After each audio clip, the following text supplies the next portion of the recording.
1.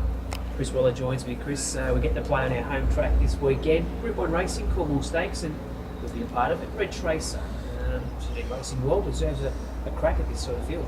Yeah, she does, Dean. Unfortunately, with her consistency, she's going to be close to the top weight.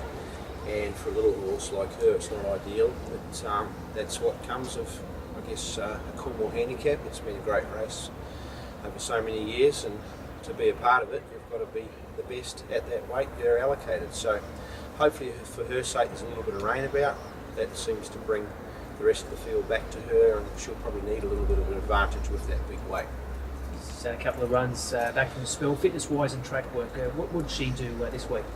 She had a trial last Friday, so that was basically just to tighten her up a little bit more. She's going 3 weeks between runs, so she'll have a gallop on Wednesday morning, and that'll tie her over for Saturday. So I'm happy with where she's at.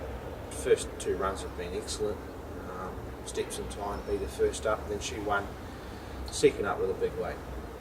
We've got a couple of runners in the Rambit Stakes. Fortella, just ticking over nicely, isn't he? Yeah, he is. The Australian Cup, he went into that race with a Group 2 win next to his name, and he was left chasing a long way from home, and I don't know what to make of that race, but at least he got home okay.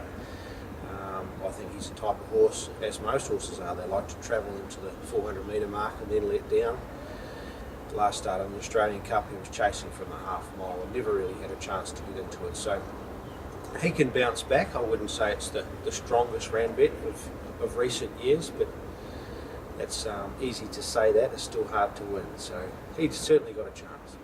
And Gatewood, from a track work point of view, you're learning more about him? Yep, he's a pretty foolproof horse, and that first up track in the Apollo on the heavy 10 was very hard to firstly get a gauge on where your horse was at, and then it could have flattened him a little bit second up. With that said, he was only beaten 4 lengths behind a horse like Shootout over a mile, so I think stepping up to 2,000 metres it'll be a lot better. And yeah, he's not really a weight for age horse just yet, but we've got to try it, and I think the BMWs is his grand final, so this is a very important step towards that race, and I certainly still believe there's a chance on Saturday. Kalini, getting fitted with each run. Do you increase his track work as the races get longer? Not really, just let his racing get him fit. Otherwise we could flatten him, and 2,000 metres is probably still on the short side for him, so for that reason I haven't overtaxed him on the training track. He's fit, or fitter. I think his first 2 runs he's still been carrying a bit of extra weight, which is good in terms of a long-term plan, but for his first 2 runs probably just a bit soft, so he'll be getting close to his best fitness on Saturday, and he's another one that'll appreciate the distance, home track, and nice big circumference here at Rosehill. I suppose you can say the same for the likes of Hoi Lonnie and Luniere. It's come out for a big win at Rock Farm recently. They go around the Sky High Stakes. Both in good form. Hoi Lonnie's first 2 runs over unsuitable distances have been tremendous, and steps up to 1900 metres, which is where he found form last preparation. So with all things considered, he's certainly going to be very hard to beat, and he's worked well this week. Luniere, he's, as you say, in good form.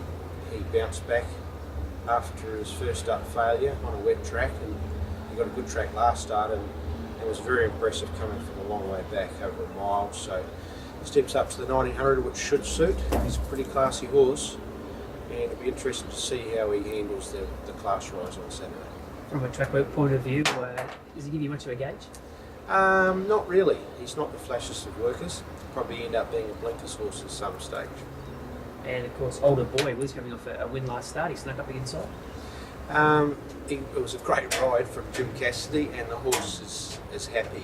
We've done a lot of work with him on the treadmill, and it seems to have kept him mentally right.